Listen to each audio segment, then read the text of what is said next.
doctors, and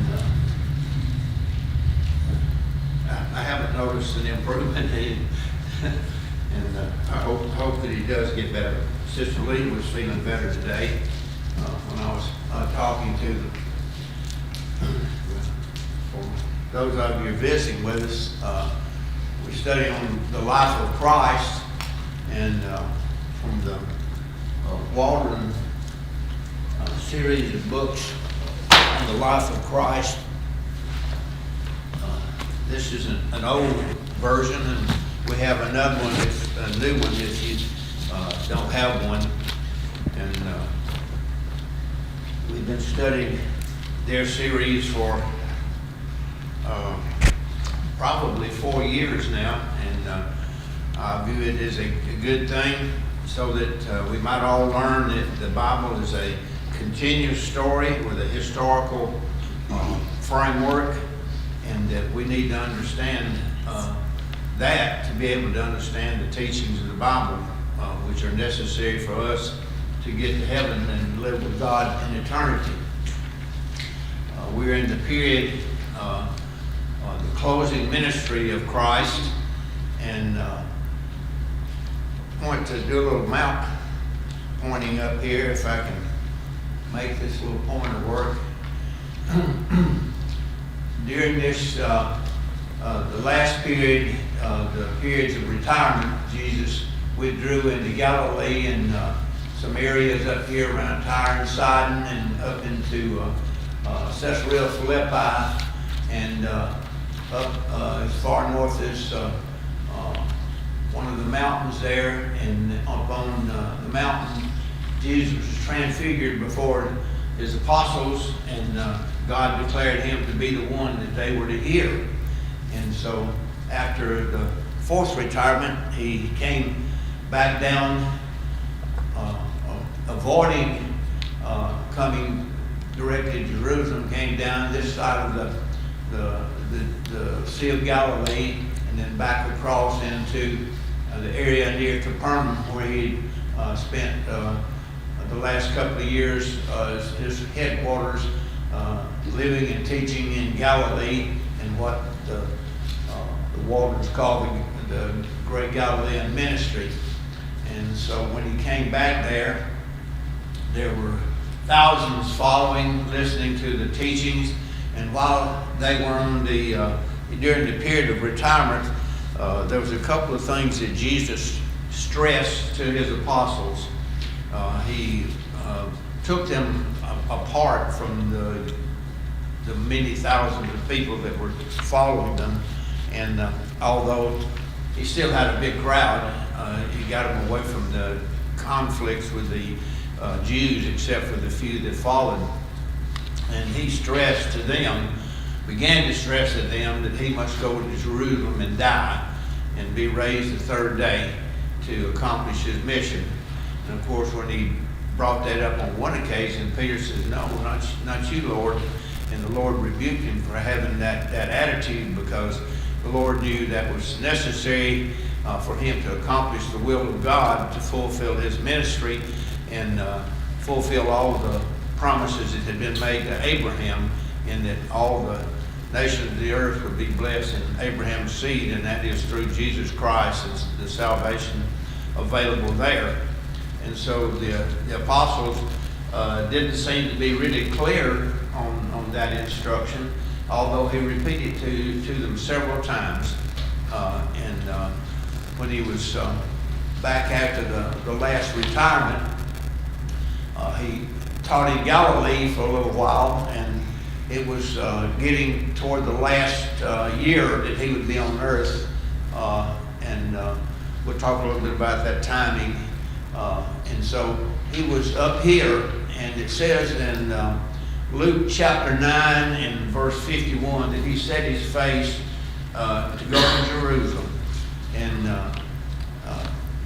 when we pick up on that frame of mind, Jesus moved further south, and he didn't go directly to Jerusalem. And he chose 70 people to go out ahead of him and preach ahead of him, and got their report coming back. So he began to move in the direction of Jerusalem, and where the fulfillment of his life would come to the conclusion. And he came down in this area over here by the Sea of Galilee, where John was preaching in his early, John the Baptist was preaching over here in this area during the beginning of his ministry, and Jesus came to John and was baptized there. And what did the baptism of Jesus begin, Charlie? When did the baptism? And I said, what did the baptism? Oh, the beginning of ministry. Okay, that's when Jesus' ministry began. And so he begins to move in that direction toward Jerusalem, and he preaches over in the area of, let me get right down here. This is Perea, and this is where John the Baptist was. He's not up by the Sea of Galilee, he's down here by the Dead Sea. And so this was the area that John preached in, and over here is the area of Judea around Jerusalem. And so Jesus was working his way out of Galilee down into this direction. And he sent these men out ahead of him, and they came back and reported to him. And so if we planned a campaign, an advertising campaign, and we were going to come into Alabama, we would pick some places to send an envoy or have a TV ad or something to let us, our name be known, and maybe have pictures posted in the newspaper on the news to advertise that we were running for something or selling something. Well, this is a similar campaign that Jesus began, and as he began to travel down through there, big finger. As they began to travel down through here, he entertained several people. He performed miracles and had some encounters with different individuals as he came back, and he spent some time over here in Perea, and he would go toward Jerusalem and preach in Judea, and he would go over to Jerusalem for the last two feasts of that year, the Feast of Tabernacles and the Feast of Dedication.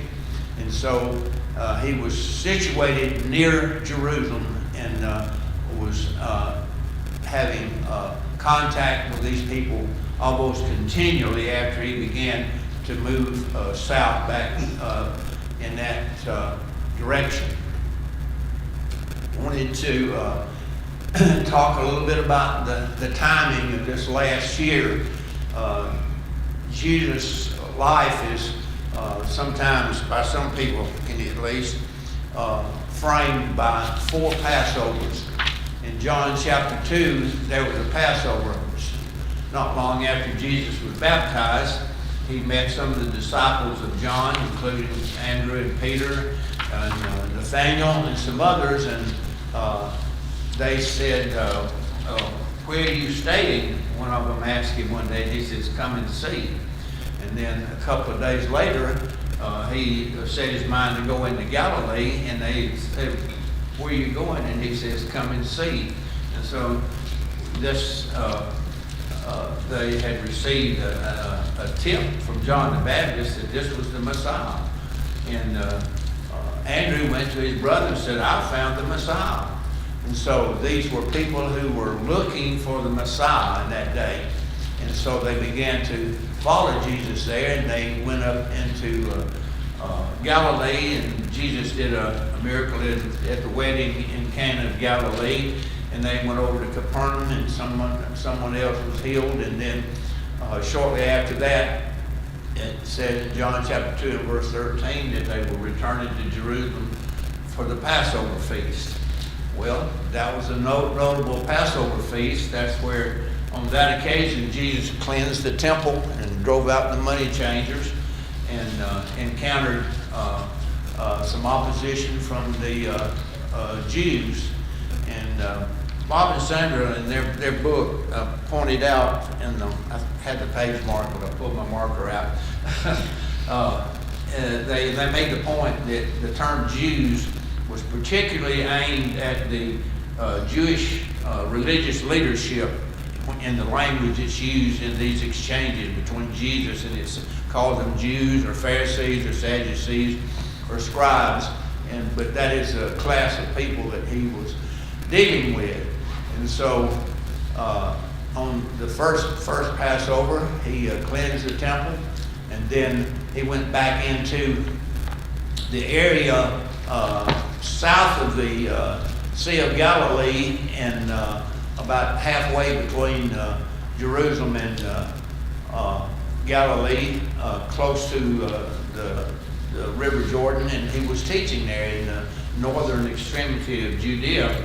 And John the Baptist was a little farther north into a place where there was a lot of water, and he was preaching, and there was exchange of ideas and messages between John's people and Jesus and John. And then there's a second Passover mentioned in John chapter 5 and verse 1. And there's not a whole lot said about it other than that there was a feast in Jerusalem and Jesus went up. And people that are well schooled in the language says if it says Jesus went up, then it was an important feast because it was an assigned feast of the Jews that males 21 years old needed to attend. And so the one occasion there that we recognize from that scripture reference was where they healed a man by the pool who was crippled, and Jesus healed him on the Sabbath day. And I'm not thinking that any time that Jesus healed somebody on the Sabbath day, it was an accident. He did that to focus the Jews' attention on he and his abilities, on him and his abilities, and to focus their minds on how wrong they were about their traditions and minutiae that they furnished about the law and tried to run people's lives. And then again in a third Passover in John chapter 6 and verse 4, it mentions, and then the final Passover. Does somebody have a question? I'm sorry, I thought I guess I heard Sandra. Okay, Mr. Keystone, I don't know what to do about you. It go on. Okay, anyhow, and in John chapter 11 in verse 55, it mentions the fourth and final Passover of Jesus' lifetime. And so we're here in the last year. Pentecost is over. It's early spring kind of somewhere between May and June on our calendar, and then the Feast of Booths and October our calendar, and the Feast of Dedication in December. These first three feasts were the required feast for the people of Israel, and the Feast of Booths, also called the Feast of Atonement. And at the final day of that feast, they offer the annual sacrifice for sin in the Jewish law. The Feast of Dedication is a human feast that they set up after they cleansed the temple, after the temple was desecrated by Antiochus Epiphanes, one of the Greek descendants that still had power about 100 years before Christ. And he offered a pig on the altar in Jerusalem and desecrated the temple. And when he was overthrown and his forces, they had a day of dedication after the temple was cleansed, and they relit the lamps in the sanctuary in Jerusalem. And so that was a human feast that was instituted by the Jewish people to remember that. There was another feast in the early spring called Purim, which was a remembrance of the deliverance of the Jews through Esther's efforts from the Persian think his name was Haman, who wanted to kill all the Jews. And so, in that last year, the Purim is passed and Pentecost is passed, and at the time of the Feast of the Booths, or as the scripture with which we're dealing now, when Jesus' ministry began, it began, as we mentioned, with his baptism, and in John 2, the Passover of the Jews was near, and Jesus came back from Galilee to that Passover, and that's on one occasion when he cleansed the temple, and then on his final Passover, he cleansed the temple again. And then the second Passover, mentioned in John 5:1, is where he healed the man that was waiting for the spirits to get in the water so he could throw himself in, but he was too weak to get himself in there. And Jesus saw him there and told him he was healed to take up his bed and walk. And it was on the Sabbath day, so the religious hierarchy took issue with that, and there was a big discussion about it, and gave Jesus a chance to show that he was the source of authority on those things and not their traditions. And then the third Passover was in the time of Jesus' movements in Galilee, and in the scriptures it's hard to tell what happened. And some people say, well, it was really only 3 Passovers in Jesus' ministry, was just a little over 2 years. Most people say it was as we're presenting here, and that at this Passover, because Jesus was in the midst of his withdrawal, he either went up to Jerusalem for the third Passover, and there's not anything recorded about it, or he and his apostles did not attend that third Passover feast. And so it's 1 year before the final Passover, when Jesus is betrayed and crucified, when that third Passover happened. And the periods of retirement that we studied in some detail, they span the period between the third Passover until Jesus is back in Jerusalem for the Feast of Tabernacles in the fall. And that's about 6 months. And so we got the way I like to talk about things, I like to get a time framework and a geographical framework. And so as we studying, Brother Philip is studying in detail the contact and different questions that were brought up by the Jews, scribes and Pharisees, hypocrites as Jesus called them. And so we'll get on to some of that in a little bit here. And so if we get this firmly in our mind, we know it's not long till Jesus is going to be crucified from this point in time. Anybody have a comment or a question? Aaron? Every time in the Bible, when they went to Jerusalem, it always says they went up to Jerusalem. Not just the fact that it was in the mountains, but that it was the highest point in their religious order of the day. That's where the temple was.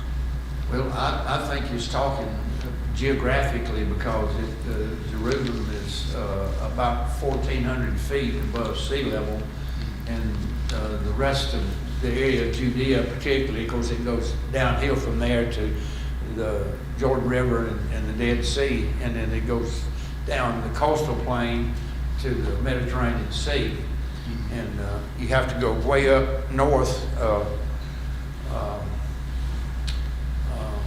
above the Sea of Galilee to get to an altitude that exceeds that.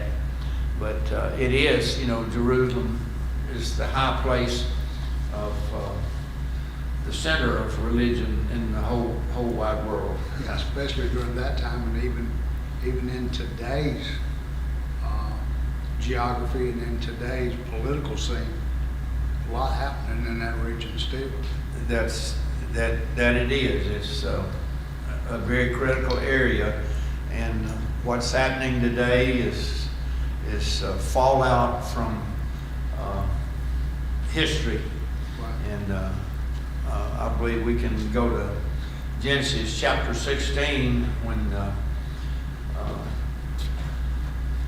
Sarah offered Hagar to Abraham.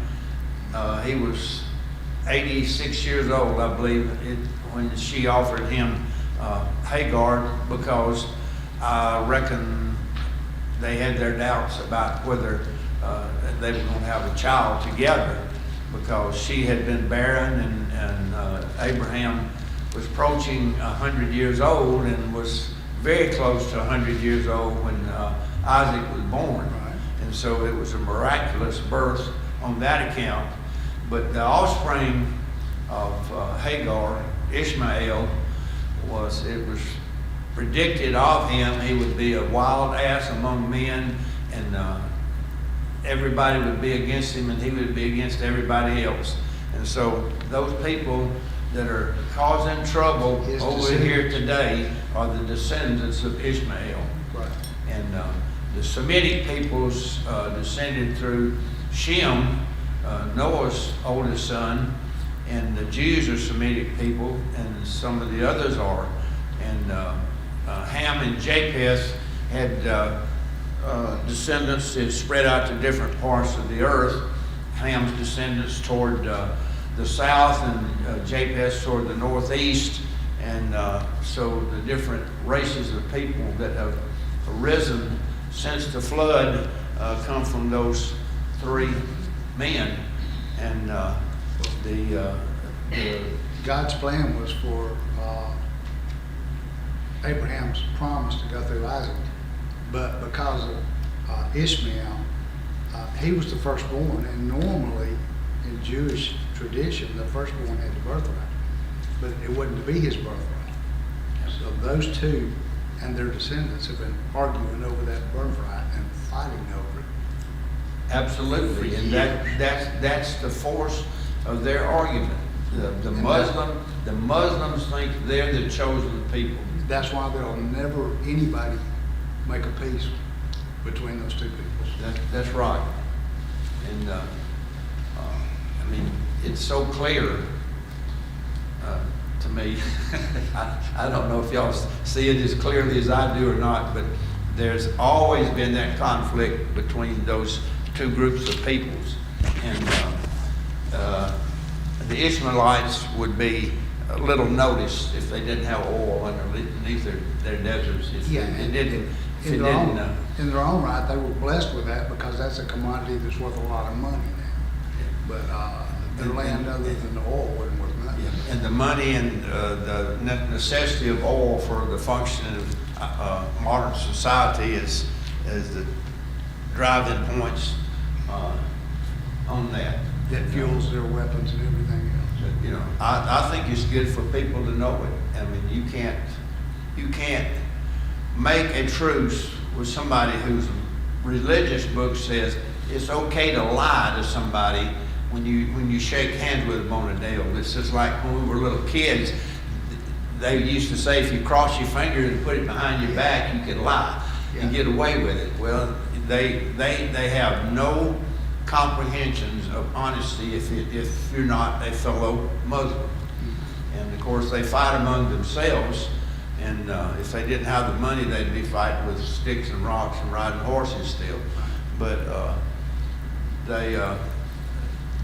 one group of Muslims think there's one descendant to follow from Muhammad, and another one thinks there's 5 brothers, any of the 5 brothers you can. So they're less virulent about who is in leadership.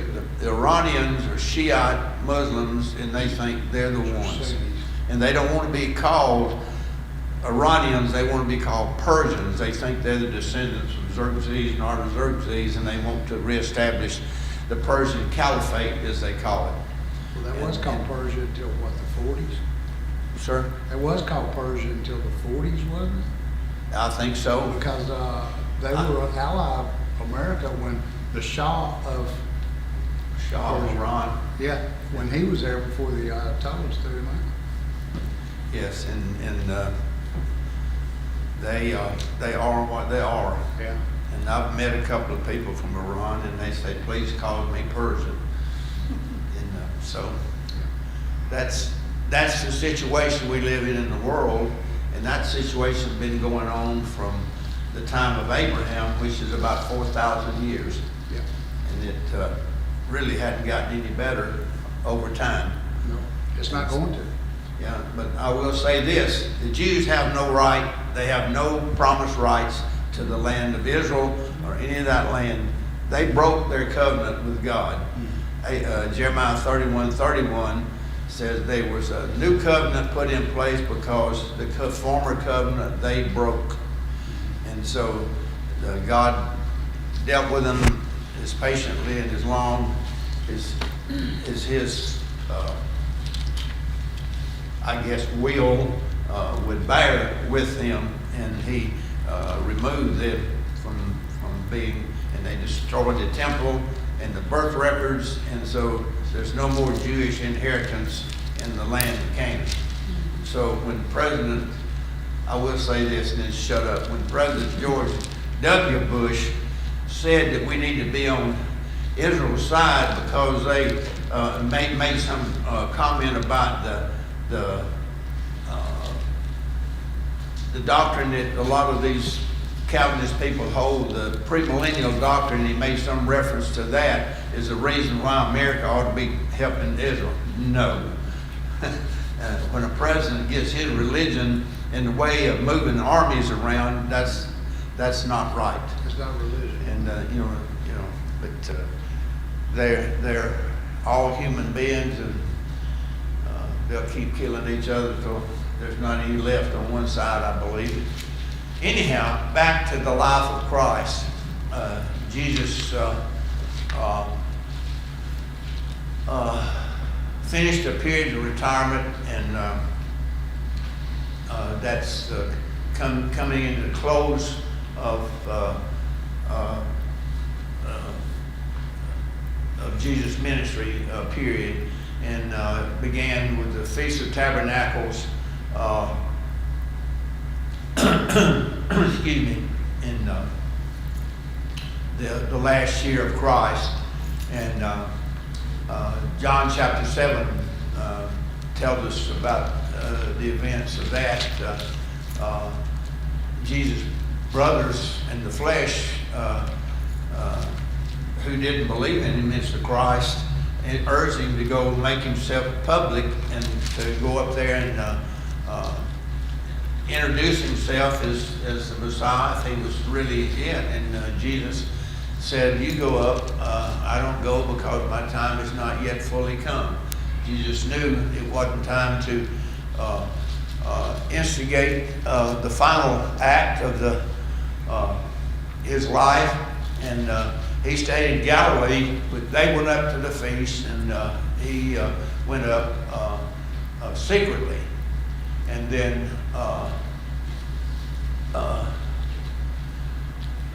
I mentioned Luke 9:51 in relation to the Feast of Tabernacles. Jesus was, after the period of retirement, he was on his way, moving south slowly, and that's when he set his face to go to Jerusalem. And John chapter 7:22 says he walked in Galilee, for he not walked in Judea because the Jews sought to kill him. And the Feast of Tabernacles was at hand. And this was in October of Jesus' last year on earth. And so after the Passover feast and the Feast of Pentecost, he was going to show up at the Feast of Tabernacles in October. Anybody else have a question or comment? So the events recorded in John chapter 7, verse 1 through John chapter 10 and verse 21 occurred at the time of the Feast of Tabernacles. And so we've been studying some of these events, and specifics with Brother Philip. And if you turn to John chapter 7, there are several of these events mentioned. And Jesus was at the, see, verse 10 says, this is John chapter 7, in verse 10, but when his brothers had gone up to the feast, he himself went up not publicly, but as it were in secret. The Jews therefore were seeking him at the feast, were saying, where is he? They were interested. He'd been preaching in Galilee and in Jerusalem, and they were interested in this man who was claiming to be the Messiah. Where is he? And there was much grumbling among the multitudes concerning him. Some were saying, he is a good man. Others were saying, no. On the contrary, he leads the multitude astray. Yet no one was openly speaking of him for fear of the Jews. So we have the common people. They were divided in what they thought about Jesus. And they all were afraid of the Jews because as the blind man that was healed would find out, it's pretty soon in this context, that he was thrown out of the synagogue because he supported Jesus. And so it was in the midst of the feast, Jesus went up to the temple and began to teach. All right, here's Jesus. This is the Feast of the Tabernacles, a few months before he's going to be crucified at the next Passover. And he goes to the temple and begins to teach in the temple. And so that's more than they can stand. And he's up there, and the Jews were marveling, saying, how has this man become learned, having never been educated? Jesus therefore answered them and said, my teaching is not mine, but his who sent me. And this refrain that Jesus begins here in this last year, he says, God sent me. I'm the Son, he's the Father, I do what he says. I'm the Messiah.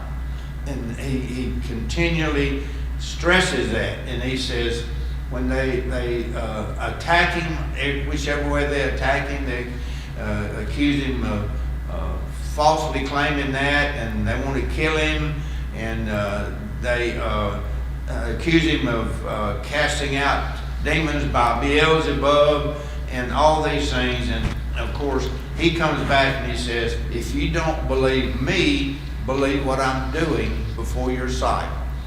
Then flip back automatically to when he spoke to Nicodemus by night after the first Passover, and he was leaving Judea and going back north. Nicodemus says, we know that thou art a teacher come from God. No man can do the works which you do unless God be with you. That's what they knew then. That was the first Passover. And now we're coming up on the fourth Passover. They knew it then. They know it more even now. But they are so hardened against them. And then at one point in here they say, the people are going to just believe him, and the Romans are going to get rid of us, and we're not going to have our position, and we're not going to have our job, and we're going to be standing out in the cold without an income is what that means. And so it was all or nothing for these folks. And Jesus insists, if any man is willing to do his will, that is God's will, he shall know of the teaching, whether it is of God or whether I speak from myself. He who speaks from himself seeks his own glory, but he who is seeking the glory of the one who sent him, he is true, and there's no unrighteousness in him. Did not Moses give you the law, and yet none of you carries out the law? Why do you seek to kill me? The multitude answered, you have a demon. Who seeks to kill you? Well, they do. It tells us several times that they'd already been planning to kill him. And On this account Moses has given you circumcision, not because it is from Moses, but from the fathers, and on the Sabbath you circumcise a man. Once again, showing what you can do on the Sabbath and what they're saying you can't. And there's a good section in the Waldron book where it says, here's some examples of what you can do with the traditions of the Jews. You can't light a fire. With the law of Moses says you cannot kindle a fire on the Sabbath. They say you can't lean a lamp over so that there's more oil carried to the wick to make the lamp burn brighter. If you got a dimmer on your light bulb, you can't turn the dimmer up and make the light brighter. If you want to follow that in modern technology. If your house catches on fire, you may run out with the clothes you have on, but you may not carry any clothes out to save them. So you can run in and put on four changes of clothes and run out the door and run back in and put them on and carry them out that way, but you can't carry your belongings out of the house if the house is burning. And so this is really silliness, some of that stuff you read. And so Jesus was pointing that out. And of course in Matthew 15, when they're talking about we have promised to give to God what we're supposed to support our mothers and fathers with, honor your father and mother, and Jesus said you made void the commandment of God because you say korban. That means you don't have to give your mother and father their support due, which the law tells you to do. You made void the law of God with your traditions. They couldn't bear to hear those kind of things. And of course, the later in this year it gets, it's scribes, Pharisees, hypocrites. And you always do this. And when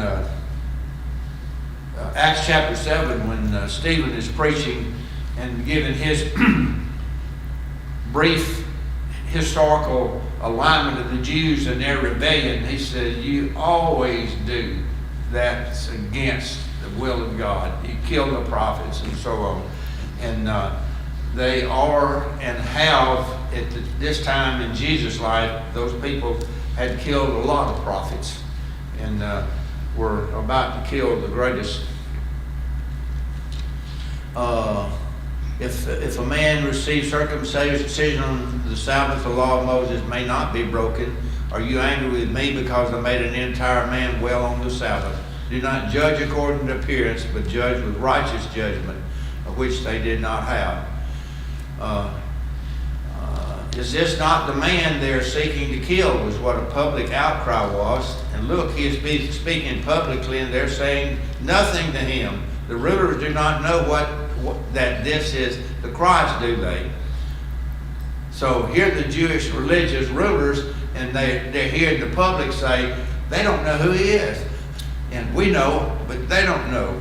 And so this is hard stuff they're hearing. We know that where this man is from, but whenever the Christ may come, no one knows where he is from. Jesus therefore cried out in the temple teaching and said, you both know me and know where I'm from, and I have not come of myself, but he who sent me is true, whom you do not know.